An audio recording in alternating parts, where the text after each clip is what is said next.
yang berjudul Melatih Tanggung Jawab Anak Melalui Chores. Jadi ini berkesinambungan dengan materi kita sebelumnya. Semoga ayah bunda yang hadir di sini kemarin bulan lalu juga mengikuti. Jadi pengetahuan yang didapatkan tidak sepotong-sepotong. Jadi kemarin kita sudah belajar apa ya? Ada yang ingat? Ada yang ingat tema parenting kita bulan lalu? Mendisiplinkan anak, ya. Dan ini berkaitan dengan perilaku disiplin atau salah satu perilaku budaya positif. Nah, semua hal baik dimulai dari rumah. Ya, kita sadar betul butuh orang satu anak, ya, orang sekampung untuk mendidik satu anak. Kita ingat peribahasa ini peribahasa. Jadi satu anak saja butuh orang sekampung. Bagaimana dengan orang sekampung? Butuhnya satu negara.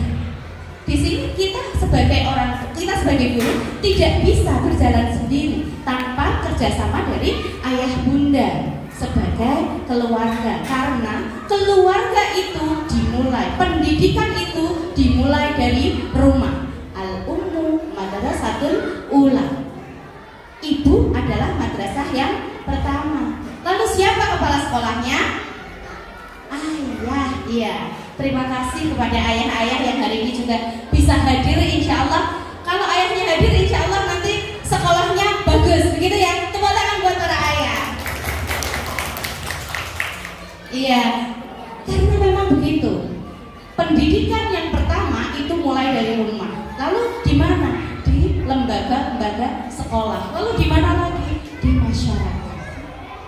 Jadi itu kita kenal di dalam istilah pendidikan, kita kenal dengan trisentra pendidikan. Oke, kita lanjut lagi. Siapa yang mau bantu saya? Bisa dibantu untuk mengoperasikan laptop saya.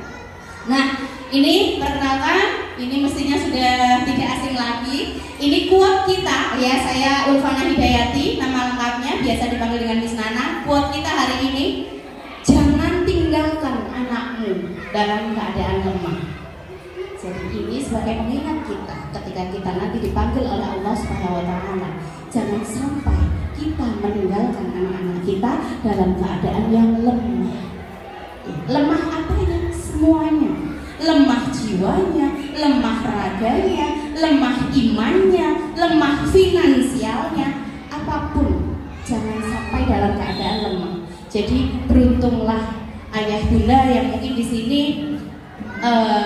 sudah menjadi single parent atau sudah salah satu pasangan kita sudah dipanggil oleh Allah Subhanahu wa Ta'ala. Ada enggak ya di sini? Tidak ada ya? Oh ada ya Bunda Krisna. Iya, diberi kekuatan ya, semoga ada warisan dari ayahnya Mas Krisna telah memberikan sesuatu yang baik buat anak dan istrinya sehingga mereka menjadi pribadi yang lebih kuat dari sebelumnya. Ya, sekarang ada pertanyaan pemantik dari saya. Mari kita evaluasi bersama-sama pertanyaan dari saya. Bagaimana kita sebagai orang tua mengupayakan karakter positif anak? Ayah bunda, apakah pengen anaknya menjadi anak yang soleh-solehah? Iya. Pengen punya anak yang punya karakter baik, tapi diupayakan tidak? Iya. Caranya bagaimana?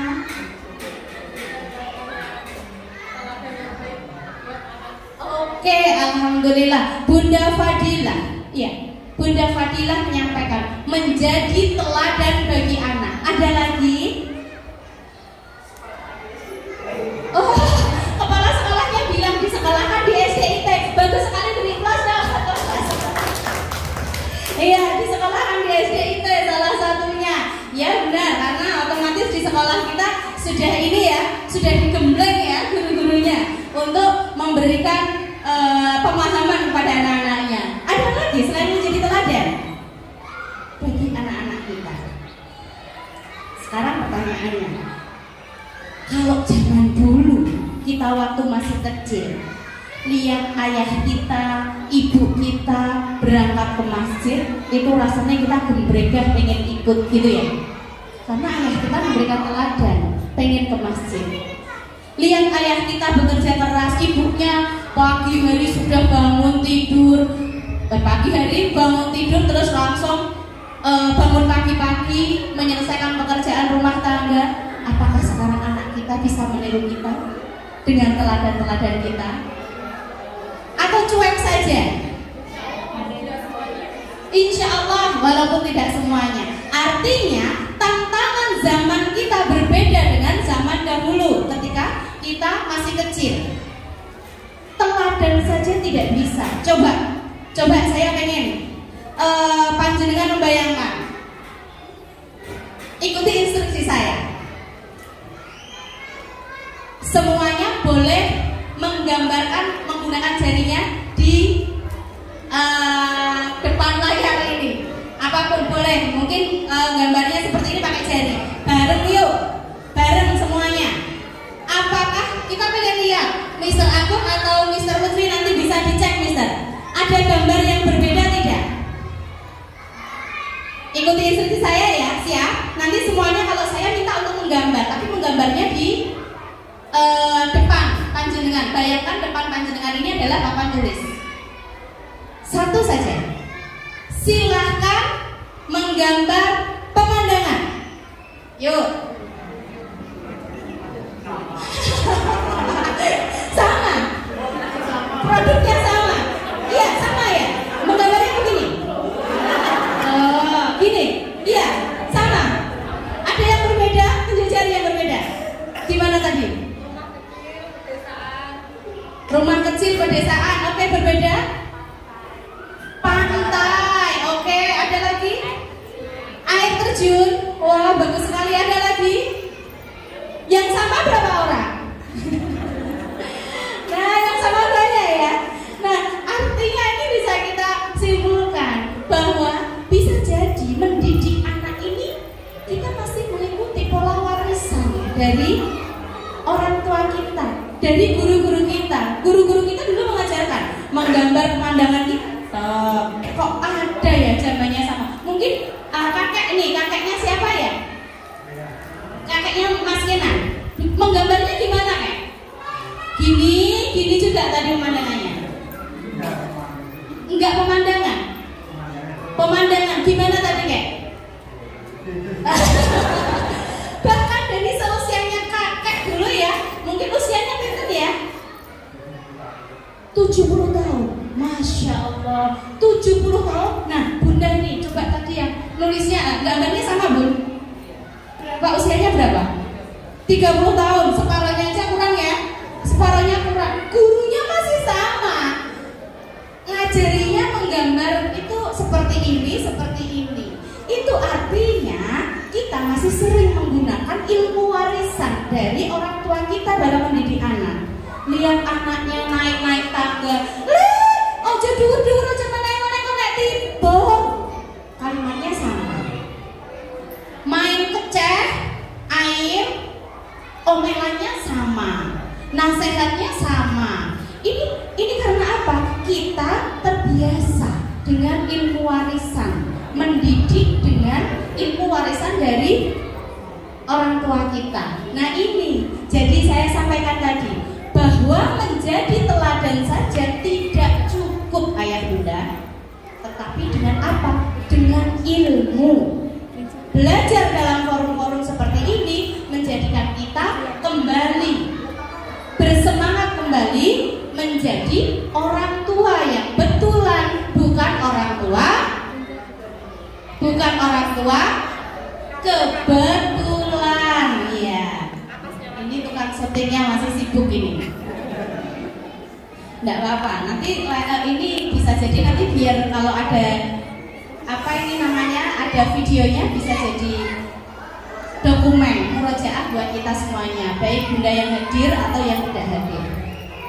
Nah ini tadi, jadi dengan menjadi teladan salah satunya itu ternyata zaman sekarang tidak cukup karena zamannya berbeda, maka kita harus belajar menjadi orang yang baik. Itu tidak boleh berhenti kebaikannya. Kalau kita berhenti kebaikannya, kita berhenti belajar, artinya berhenti kebaikan kita. Ya, jadi kita harus terus belajar. Bagaimana kemudian kita berhenti belajarnya nanti?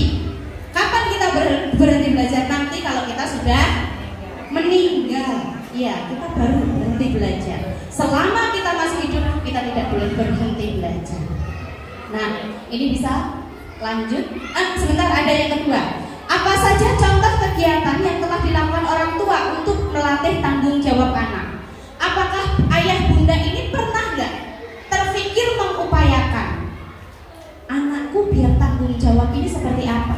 Jangan-jangan kita hanya bilang, anak saya belum bisa tanggung jawab ini, Miss.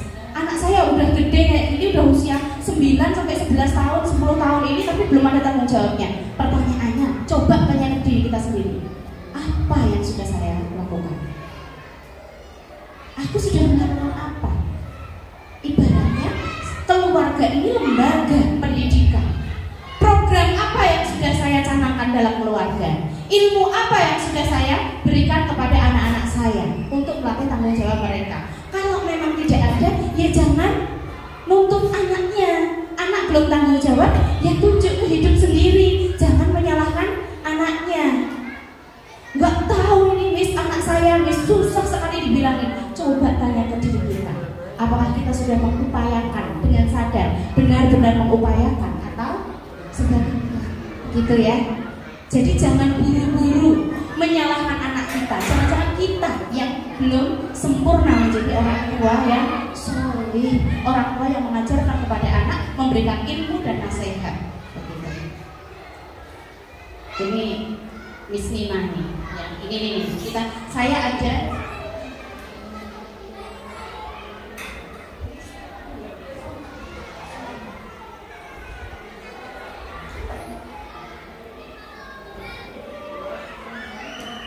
ya, kita simak video dulu biar kita tidak terlalu tegang.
Wahai ayah bunda sekalian, jadi orang tua amanah, yang mau bersusah-susah untuk mendampingi dan bukan.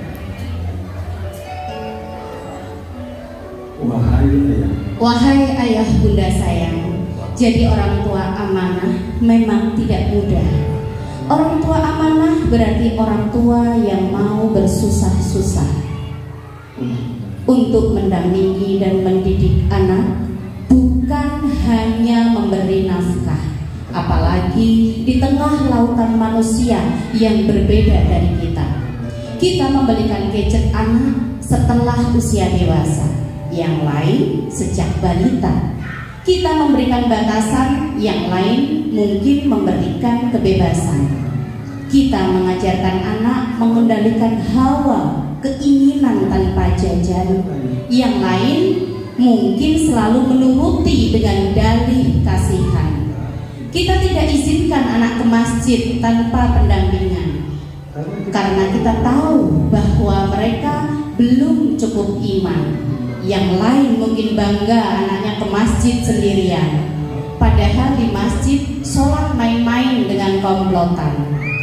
Akan ada air mata, akan ada helaan bernafas di dada. Mungkin dilihat aneh sama tetangga dan mertua saat kita berjuang untuk anak kita. Tapi ini pilihan kita, memilih susah payah di depan, bukan di belakang.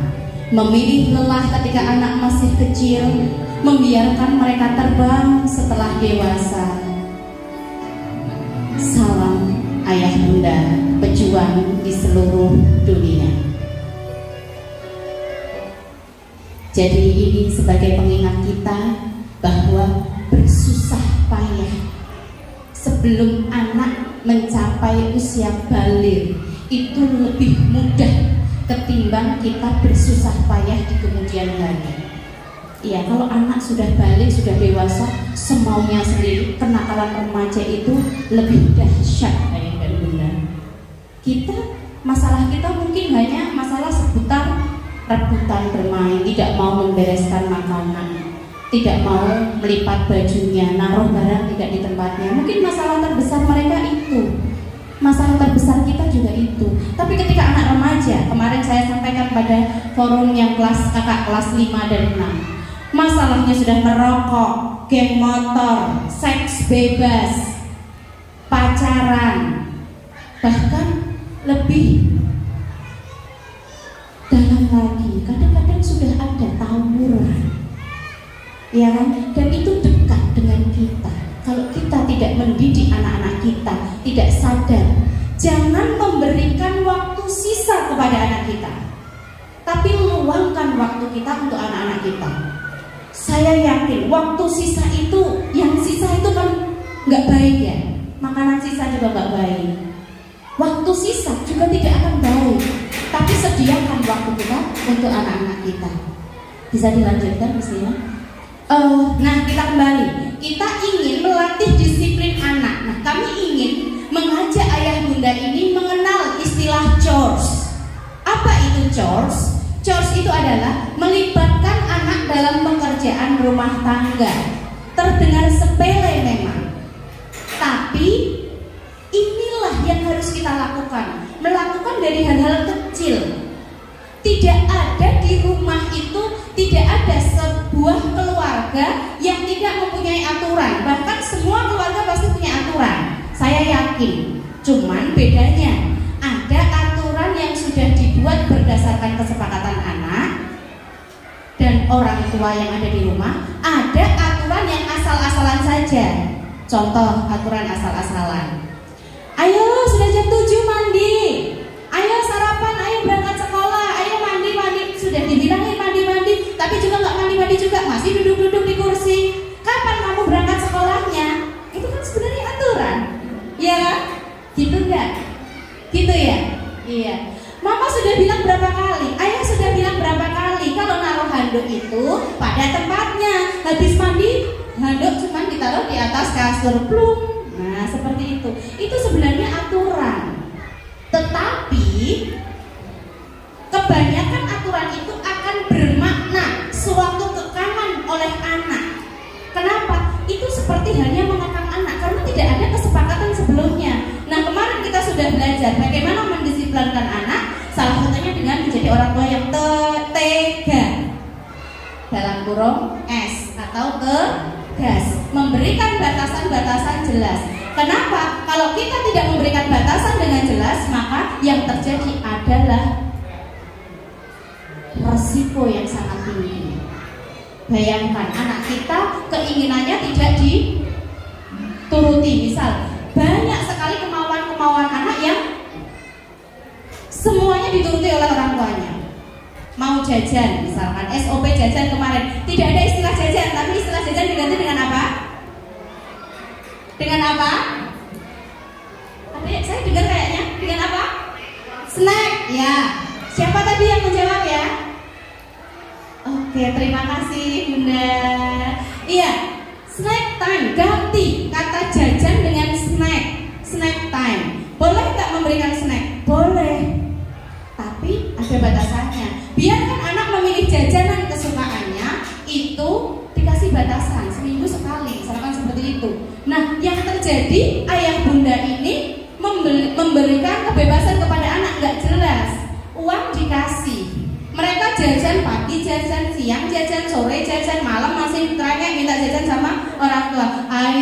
beliin leker. Ayo kita jalan-jalan bunda, aku pengen beli susu kedelai, susu jahe. Masih ngerayek seperti itu.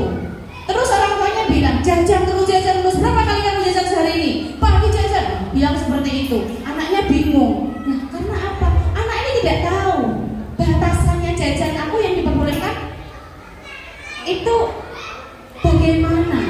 Nah, bagaimana kemudian konsekuensinya? Ini perlu kita pelajari bersama-sama. Nah, kita tidak akan panjang lebar mengupas masalah kemarin, tapi kita coba fokuskan pada chores ini.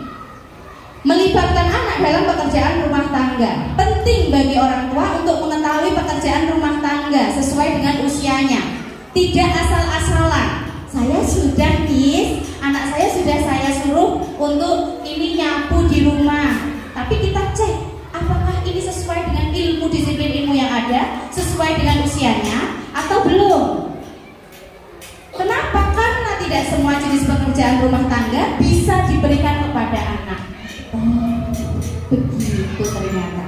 Anak tidak bisa bunda ajari untuk membuang kotoran hewan di usia 7 tahun atau 8 tahun karena memang belum tahapannya. Nanti yang terjadi dia akan menolak, memberontak. Itu anak belum bisa diajarkan kepada anak, misalkan 8 tahun belum bisa. Nah, kamu ini ya bunda tolong beliin garam, terigu sama telur di warung. Garamnya 1/4, terigunya 1 kilo, ininya berapa kilo, telurnya setengah kilo.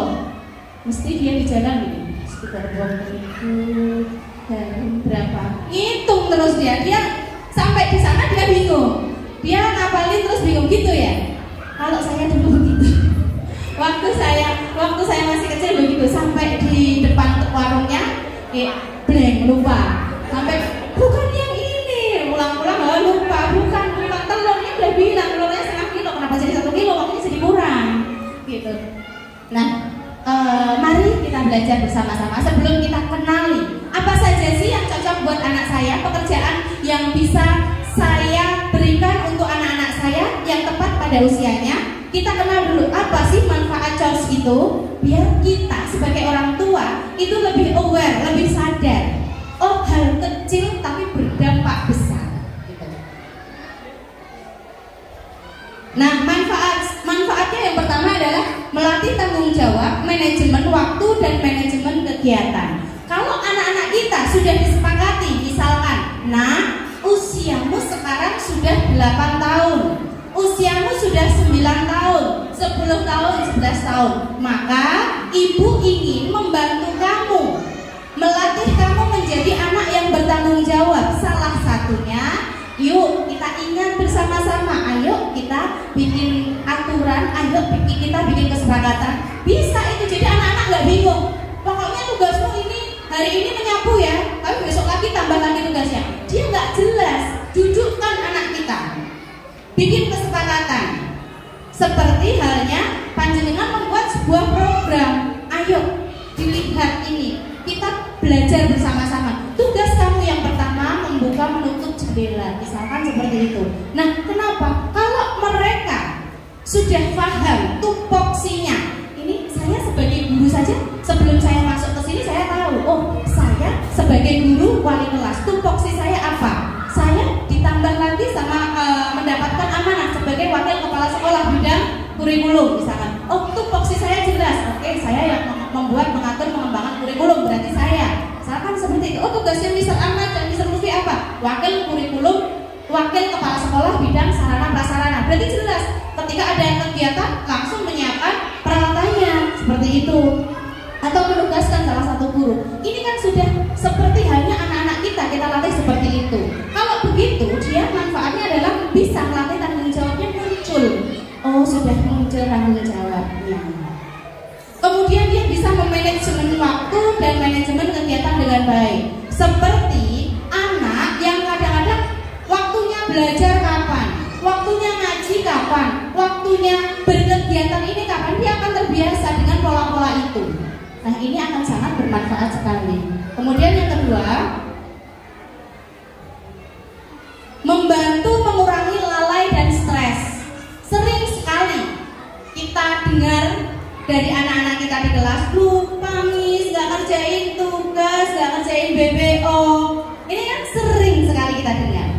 Nah, ini bagian dari mengupayakan tanggung jawab anak. Oh, jam setelah sholat maghrib ngaji, tugasmu itu belajar. Kalau belajar bagaimana? Dilihat apakah belajar itu bagaimana, ada BBO-nya, apa yang harus dipelajari, itu jelas. Itu kalau kita sedang konteksnya konteks belajar. Tapi kalau konteks membantu kegiatan rumah tangga, maka dia juga akan terjadi keteraturan. Ini mengurangi lalai dan stres. Kalau sudah begitu mengulang-ulang terus, seperti salah satu contoh di kelas. Ketika anak tidak mengerjakan PR, kenapa kamu tidak mengerjakan PR? Dia bilang aku lupa. Kalimatnya lupa. Bahkan sampai pernah saya bilang ke murid saya di kelas, kalau lupa terus itu kayaknya sifat yang dimiliki oleh orang tua. Kamu mau dipanggil sama Mbak? Misalkan Mbak Nana begitu, atau Mbak Fatih, Mbak Fatir, misalkan seperti. Nggak mau kan? Iya. Karena sifatnya orang tua itu lama-lama lupa. Karena apa? Memang memorinya sudah terbatas, otaknya sudah terbatas merekam informasi. Nah ini kalau memang seperti itu terus dilakukan terus-menerus, lama-lama dia stres. Aku kok dapat hukuman terus di sekolah, aku dapat konsekuensi terus di sekolah. Apa yang terjadi dengan aku? Dan tidak ada orang tua atau guru yang bisa membantu dia. Misalkan dia dibiarkan terus-menerus seperti itu, maka yang terjadi dia bisa stres. Nah, kita bisa lanjutkan lagi manfaat coach yang selanjutnya, mengajarkan mereka respect dan bersyukur. Ini sudah pasti. Lanjut Kristina. Atau mungkin dibantu sama Miss Suci. Ya, mengajarkan kerjasama. Ini juga jelas. Kalau ada kerjasama yang baik antar semua anggota keluarga, itu hati orang tua juga pasti nyaman, ya kan ya? Lihat anaknya, istilah bahasa Jawanya itu kalau di bahasa Salatiga sana itu wes dalan. Apakah di sini juga seperti itu? Iya kan ya? Iya. Insya Allah sama. Jadi anakku wes dalan ini kok. Jadi menyampaikan ke keluarga atau teman-teman di tetangga kita, iya, si Arya ini wes dalan, bangun pagi jam 4 yang harus dia lakukan, terus mandi. Setelah itu dia siap-siap belajar, sholat, ngaji, siap-siap ke sekolah, dia sudah bisa menyiapkan makanannya sendiri. Itu luar biasa sekali, begitu. Ya, itu kalau kita bisa bekerja sama dengan baik, insya Allah ini banyak sekali keuntungan yang akan kita terima. Belum sampai situ, Miss. Belum, terima.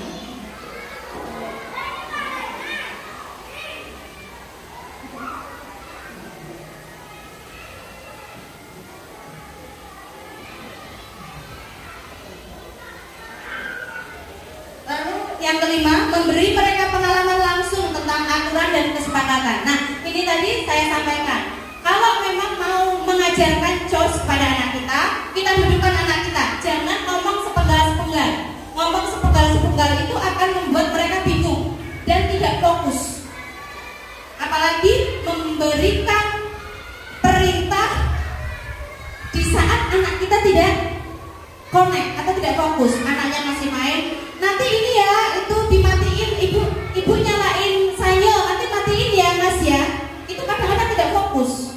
Jadi kalau memberikan tugas kepada anak, biasakan anak sampai fokus terlebih dahulu. Atau matikan kompor, misalkan seperti itu. Jadi kalau memang nanti sampai di rumah ayah bunda mempraktekkan ilmu baik yang didapat hari ini, ayah bunda bisa dudukkan anak-anak kita dalam satu majelis, ajak bermusyawarah. Siapa yang menjadi pemimpin musyawarahnya? Orang tua. Bisa ayah, kalau ada ayah, kalau tidak ada ayah bisa bunda. Kalau ada keduanya, lebih baik ayah yang memimpin rapat, memimpin musyawarah. Biasakan mereka berpendapat. Kalau mereka terbiasa menyampaikan pendapatnya, mereka akan menjadi anak-anak yang tidak introvert, tapi extrovert. Sebenarnya apakah baik? Mana yang lebih baik? Anak yang introvert atau extrovert? Mana yang lebih baik?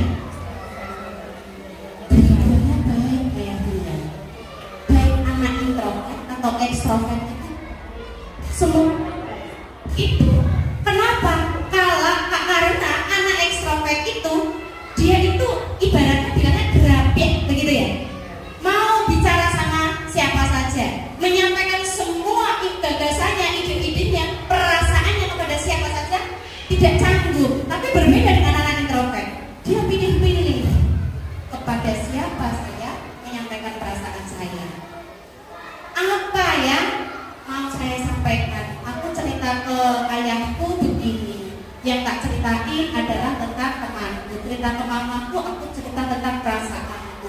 Aku cerita lagi ke temanku, aku cerita tentang pelajaranku, tentang guruku. Dia hanya memilih dengan siapa, apa yang dibicarakan. Jadi sebenarnya introvert, baik anak introvert maupun ekstrovert itu sama baiknya.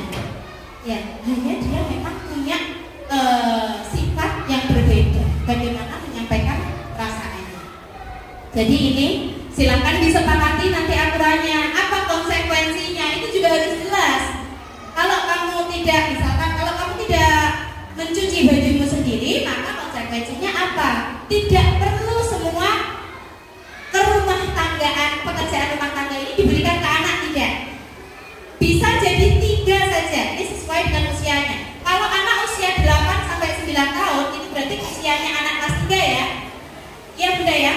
Itu 3 saja, 3 pekerjaan rumah tangga nanti yang akan saya sampaikan. Kalau usianya 10 sampai 11 tahun, dia sudah bisa merambah 4 sampai 5 yang bisa dilakukan tugas rumah tangga ini nanti.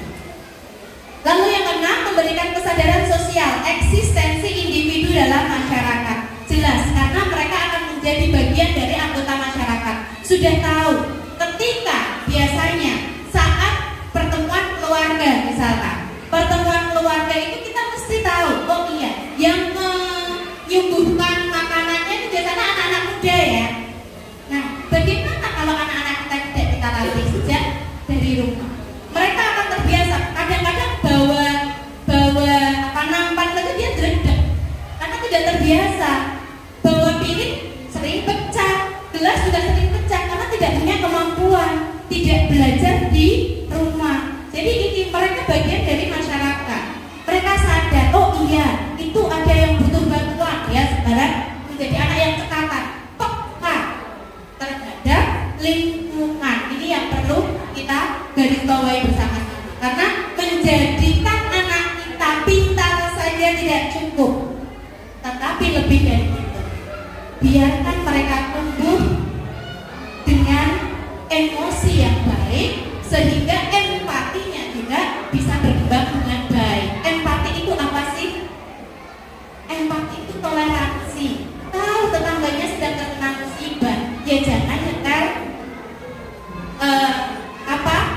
dangdut keras-keras, apa nyetel ini tape keras-keras. Kan tahu tetangganya sedang sakit, kenapa mesti keras-keras? Lagi ya. Nah, ini kemudian yang ketujuh, membentuk tubuh dan pikiran mereka untuk selalu berpikir dan aktif sehingga menjauhkan diri dari sifat malas. Ini banyak sekali manfaatnya. Lalu ke-8, memupuk self-esteem. Apa itu self-esteem? Mengakui. Jadi diakui harga dirinya karena dia telah menuntaskan dan menghasilkan sesuatu. Oh, itu yang masak aku, yang bikin teh aku suguhkan untuk teman. Itu jadi dia punya apa ya, harga dirinya diakui oleh anggota keluarga yang lain. Lalu yang ke-9,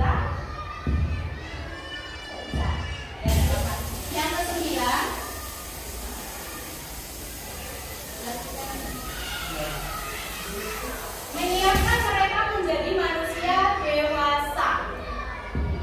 Menjadi manusia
kecil dia dibolehkan bermain, nggak ada batasan-batasan, boleh bermain.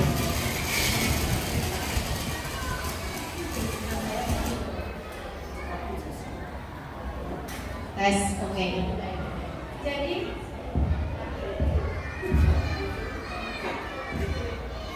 tes, oke. Jadi saat mereka masih kecil, mereka dibebaskan bermain, boleh bermain. Mereka boleh bermain sedikit batasan. Maka dilihat ketika panjenengan melihat anak-anak TK ini, mereka belajarnya kok banyak di luar. Panjenengan yang masih mempunyai balita lebih banyak membebaskan anak-anak, nggak apa-apa, main sabun nggak apa-apa, makan berceceran juga nggak apa-apa. Sering seperti itu kan ya? Banyak, karena sedikit batasan seharusnya. Tapi ketika mereka tumbuh menjadi anak seusia SD, maka akan berganti. Sedikit kebebasan, banyak batasan. Sudah nggak boleh main-main banyak, main-mainnya sudah dibatasi. Tapi lebih banyak tugasnya. Nah, berbeda lagi dengan ketika kok tiba-tiba aku ini menjadi seorang remaja. Maka yang berlaku adalah nggak boleh main juga. Sedikit nggak boleh main-main, nggak boleh sedikit-sedikit nggak boleh main, nggak boleh kerja nggak boleh. Kalau sudah remaja nggak boleh main, nggak boleh kerja. Waktu mereka masih SD mereka boleh bermain, tapi akan banyak sekali batasan-batasannya, karena ini akan melatih mereka tanggung jawab. Sudah ada batasannya, akan semakin banyak karena mereka harus sudah mengerem mana ini kebutuhan, mana ini kesenangan. Kalau kesenangan itu dibiarkan, diumbar ibaratnya seperti itu, dibiarkan, maka yang terjadi adalah kehancuran. Tidak boleh anak-anak terbiasa senang bermain gadget, biarkan terus, dia akan mencari kesenangan-kesenangan yang lain. Tidak mungkin anak-anak kita bermain gadget itu tidak bosan, seharian itu pasti bosan, sama seperti kita nonton scroll WA kesana kemari, bosan, lihat status Instagram, lihat status di WA, buka lagi Facebook, buka lagi internet, YouTube, lama-lama bosan ya. Apalagi yang bisa aku buka ini. Nah, nanti pasti akan mencari kesenangan-kesenangan yang lain. Sama seperti anak-anak kita. Jangan sampai anak kita tidak mungkin puas dengan satu kesenangan. Pasti akan mencari kesenangan-kesenangan yang lain. Nah, tugas kita sebagai orang tua adalah membatasi kesenangan itu biar apa? Sesuai dengan kebutuhan. Lalu yang terakhir, membangun hubungan lebih dekat dengan anak. Pasti ada hubungan yang lebih dekat dengan anak. Lalu ini bisa kita terapkan bersama-sama di rumah. Apa sih chores yang sesuai dengan usia 8 sampai 9 tahun? Ini yang merasa putra-putrinya di kelas 3. Apa yang bisa saya lakukan? Pilih 3 saja. Minimal. Ini minimal ya. Boleh lebih berarti 3, tapi kalau lebih dari 5 dia tidak akan bisa konsentrasi. 3 atau 4 mungkin ya. Dia bisa melakukannya dengan penuh tanggung jawab. Yang pertama, mencuci peralatan makan sendiri dan memasukkannya ke dalam rak. Jadi begitu, kecuali ada aturan di rumah, ditiriskan dulu biar nanti kering, biar kalau masuk raknya tidak busuk. Mungkin ada aturan seperti itu. Maka yang terjadi ketika sudah selesai mencuci, dia harus ditiriskan kemudian dimasukkan ke dalam rak. Ini harus dilakukan. Jadi ketika anak tidak melakukan itu, maka anak akan dapat konsekuensi. Konsekuensinya bagaimana? Konsekuensi tidak sama dengan hukuman. Kalau menghukum itu tidak relevan. Tapi kalau konsekuensi dia logis. Tidak mengerjakan PR di sekolahan, maka dia akan mendapatkan teguran dari gurunya. Bukan dimarahi guru, bukan, tapi ditegur sama gurunya. Seperti itu. Itu logis berarti. Kalau misalkan anak-anak dia terlambat makannya lama sekali, dia naik turun meja saat makan, tidak menggunakan adabnya saat makan, apa konsekuensi yang diterima? Maka dia tidak boleh makan. Boleh itu, tidak boleh makan sampai jadwal makan selanjutnya. Sudah makanan mama ambil, misalkan sampai ada makan jadwal makan atau snack time selanjutnya. selanjutnya. Jadi dia harus menahan lapar karena perbuatannya. Itu namanya konsekuensi yang logis, tidak dengan menghukum. Gitu. Lalu yang kedua, mengelap perabotan rumah. Ini boleh dilakukan untuk anak usia 8 sampai 9 tahun. Ini saya ambil dari pembelajaran Montessori. Ada yang pernah mendengarkan ala Montessori? Jadi sebenarnya pekerjaan rumah tangga ini sebenarnya juga belajar, tapi belajar bermain dengan hal yang sesungguhnya, dengan pekerjaan yang sesungguhnya, tidak lagi main-main. Tapi kalau di sekolah kadang kan, ayo latihan mencuci baju, latihan mengelap piring. Nah ini kita terjunkan langsung dengan keadaan yang nyata, keadaan yang sebenarnya, dan ini bagus sekali untuk diterapkan. Lalu yang ketiga, membuat cemilan sendiri, menyiapkan makanan sederhana atau memanaskan makanan menggunakan microwave atau pemanggang roti. Kalau nggak punya microwave atau pemanggang roti, bisa pakai kompor, manasin saja. Jadi manasin sayur, manasin nasi. Kalau memang yang tidak menggunakan Magical itu boleh. Membuat camilan sendiri. Alhamdulillah program ini, kegiatan ini terintegrasi di sekolah. Kalau di sekolah ada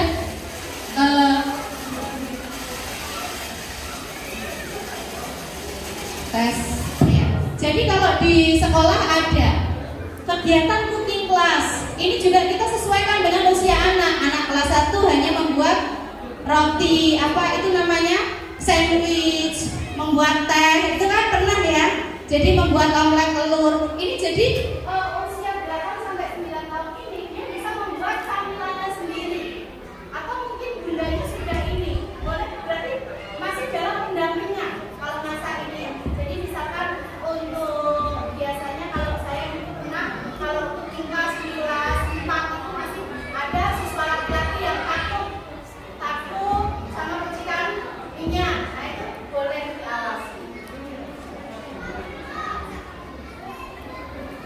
Ya, kemudian membuang sampah di luar. Jadi membuang sampahnya bukan kalau membuang sampah pada tempatnya, ini sudah harus tuntas di fase umur usia di bawahnya. Usia 7 ini harus sudah tuntas.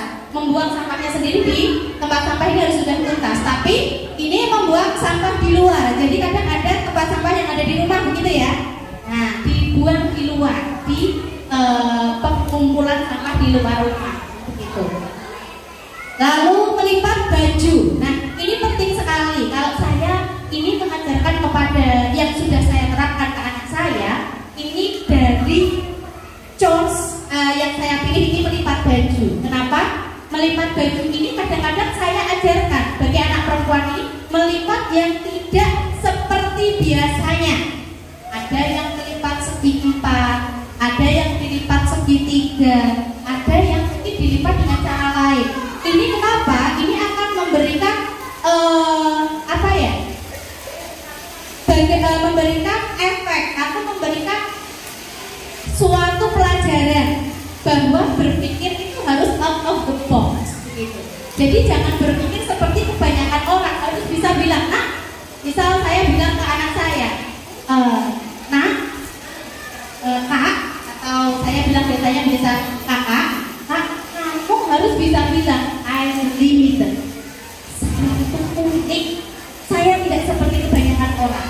Jadi seperti itu. Saya selalu menyampaikan anak-anak saya, bahkan di kelas-kelas juga kadang-kadang di belakang tempat, di belakang apa yang namanya pintu ini saya tuliskan, ketika kamu masuk ke dalam kelas ini maka kalian adalah anak istimewa, kalian adalah unik, anak yang unik, dan kalian adalah anak yang istimewa. Jadi saya akan sampaikan seperti itu biar apa? Ada label-label positif. Saya tidak seperti kebanyakan orang. Saya mampu berpikir out of the box gitu. Melipat baju ini juga bisa ketika mereka ingin bepergian. Biasanya kalau bepergian siapa yang menyiapkan bajunya? Piknik misalkan. Siapa yang menyiapkan segala sesuatunya? Mamanya. Ya. Mulai sekarang mungkin diganti ubah. Kalau saya itu terbiasa bepergian keluar kota karena kebetulan orang tua saya adalah orang tua suami saya ini Saya biasa kadang ke Salatiga, kadang menggodong, ya karena kebetulan tempat tinggal saya dan suami ini digodong. Itu kalau mereka menggodong kan otomatis mereka harus menginap. Saya tidak sediakan baju di sana, hanya beberapa. Jadi mereka terbiasa. Jadi anak saya yang masih kelas 1, ini Alina ini, dia sudah tidak pernah saya bantu siapkan. Saya hanya tugas saya ngecek, oh iya benar. Dia hanya bertanya, "Ma, pakai baju berapa?" Coba dihitung. Kita di sana 2 hari. Kamu butuh baju berapa? Aku butuh baju main 1, baju tidur 1, baju pergi 1. Besok kalau pulang aku juga 1. Jadi dia butuh 4. Dan dia 4 ini sudah disiapkan. Baju, setelan, daleman, kalau butuh jilbab terus dilipat gulung-gulung gitu. Ada namanya di Jepang itu namanya metode KonMari itu namanya. Ada yang pernah mendengar? Jadi metode KonMari itu naruh baju di lemari itu tidak ditumpuk. Kadang tumpuk itu kan seret, gitu kan terus orang tuanya jadi sudah naik. Iya, agak pengen meninggi suaranya. Jadi kalau ditaruh di tasnya itu sudah gulungan taruh. Jadi berupa gulungan. Ketika dia sudah mau menyiapkan bajunya sendiri, ambil satu pasang itu sudah tidak akan merusak tatanan yang lainnya. Itu mereka sudah terbiasa. Apalagi yang dibawa, yang butuh handuk, aku butuh sikat gigi, aku butuh sisir, itu sudah disiapkan. Nah ini bisa membantu mereka dalam kemandirian. Lalu yang keenam, merapikan tempat tidur dan membersihkan kamar, mengganti spray dan selimut. Ini ada yang sudah menerapkan? Ada? Nah ini ganti spray saja jadi perkara yang penting buat kita. Ajarkan anak-anak kita mengganti spray. Jangan semuanya dilayani, jangan semua melayani anak. Jadi bagaimana ini? Tapi diajari dulu, jangan buru-buru terus kok kayak gini.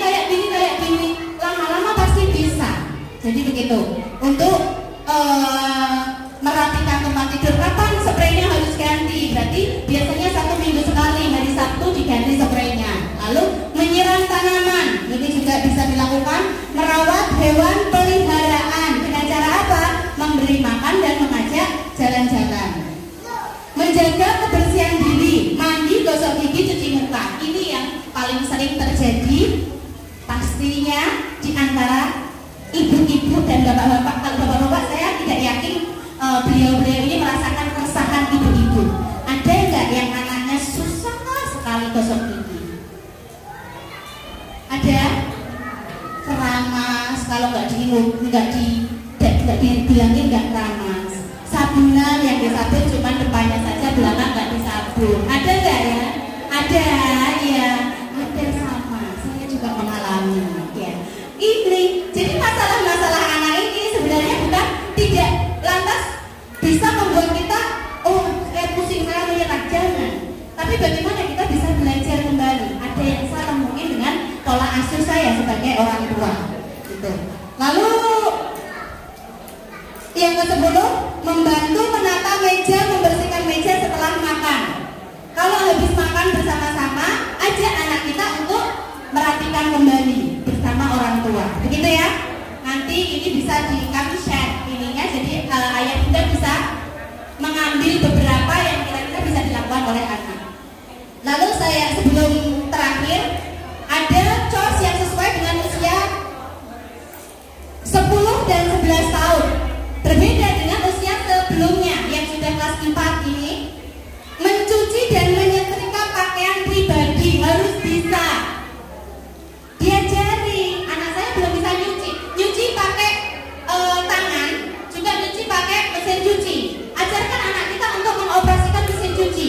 Nyetrikanya bagaimana? Biar nggak kena kaki, biar nggak kena tangan, biar kita berhati-hati dalam menggunakan setrika ini bagaimana? Silakan diajarkan kepada anak-anak kita. Lalu membuang sampah di luar, masih sama, membuang sampah di luar. Membersihkan kamar mandi dan dapur. Nah, kalau tadi anak di usia sebelumnya membersihkan kamarnya sendiri, ini sudah ajarkan kepada anak membersihkan kamar mandi, keluarga dan dapur. Bagaimana anak ini bisa mengelap-elap dapurnya biar bersih. Baik, mungkin laki-laki boleh nggak? Boleh, perempuan juga boleh. Karena ini urusan rumah tangga. Seneng nggak sih kalau suami kita juga diberikan keterampilan seperti itu? Seneng nggak kalau punya suami yang ternyata dulu mertua kita ini mendidik suami kita kok bisa semuanya gitu, kita merasa senang nggak?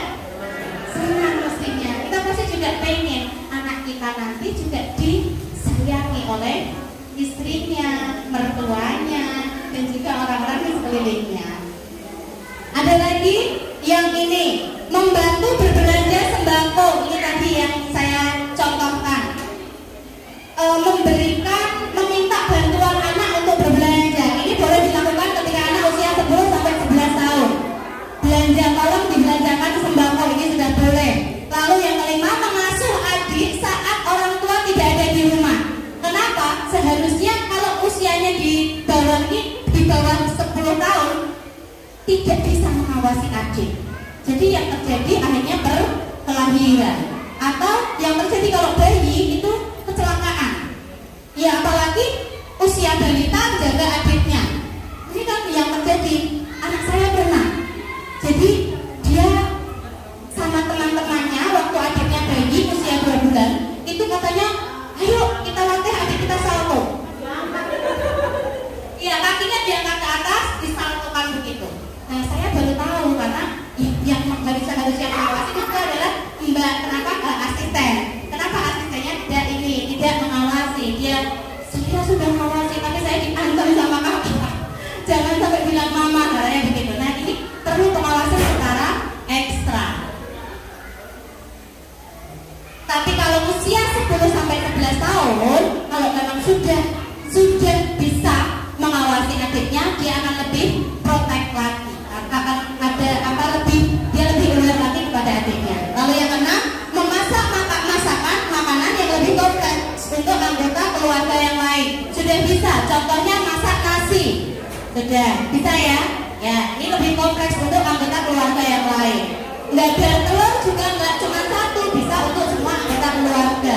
Lalu yang ketujuh, menyiapkan makanan buat anggota keluarga. Tidak hanya memasak, tapi dia menyiapkan di meja makan, disiapkan mana minumannya, makanannya, itu sudah boleh dilakukan.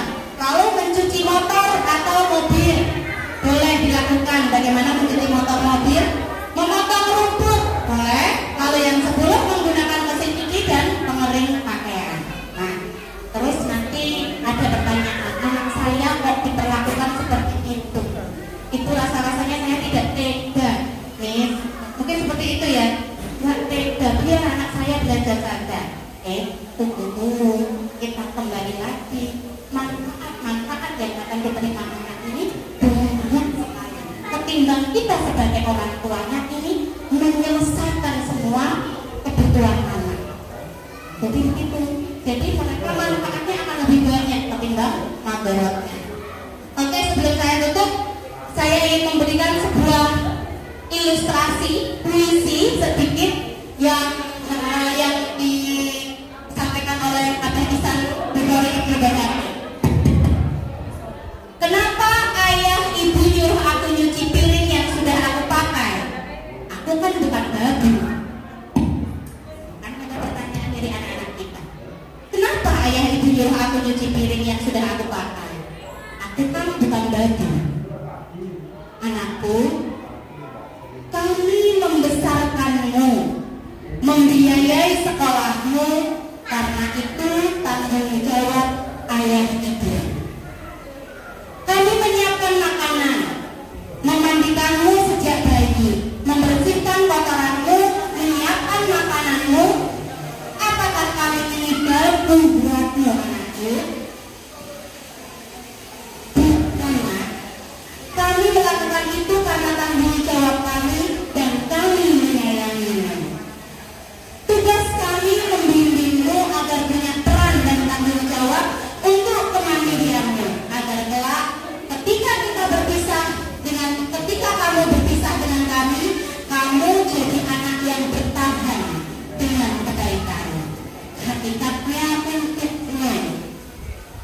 Iya.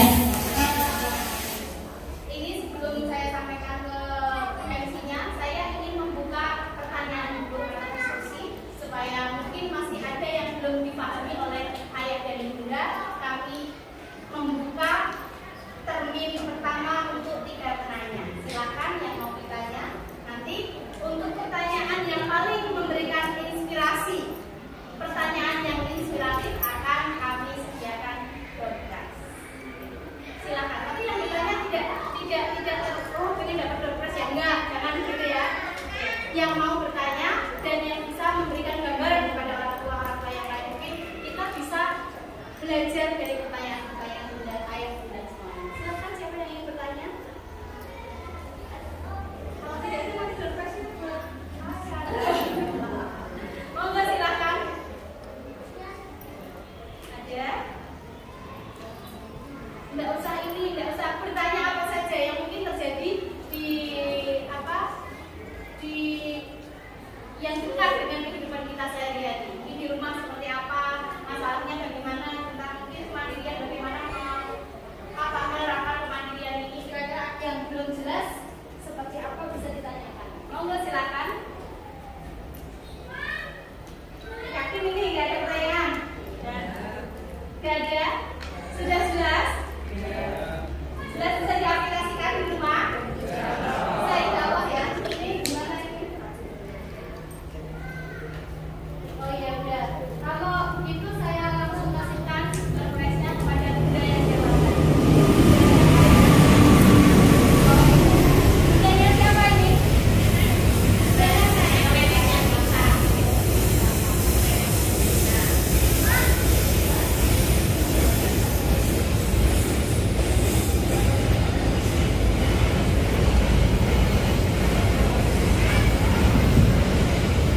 Masya Allah, materinya sangat mendaging sekali ya Bunda. Bisa kita terapkan nanti setelah dari sini. Oke. Acara selanjutnya penutup dari saya selaku pembawa acara mengucapkan terima kasih kepada ayah dan bunda yang telah meluangkan waktu untuk menghadiri rapat komunitas orang tua hebat hari ini. Kami mohon ayah bunda untuk membawa sampah dibuang pada tempatnya nanti. Saya selaku pembawa acara dari awal hingga akhir, bila mana terdapat kekurangan dan kelupaan, mohon maaf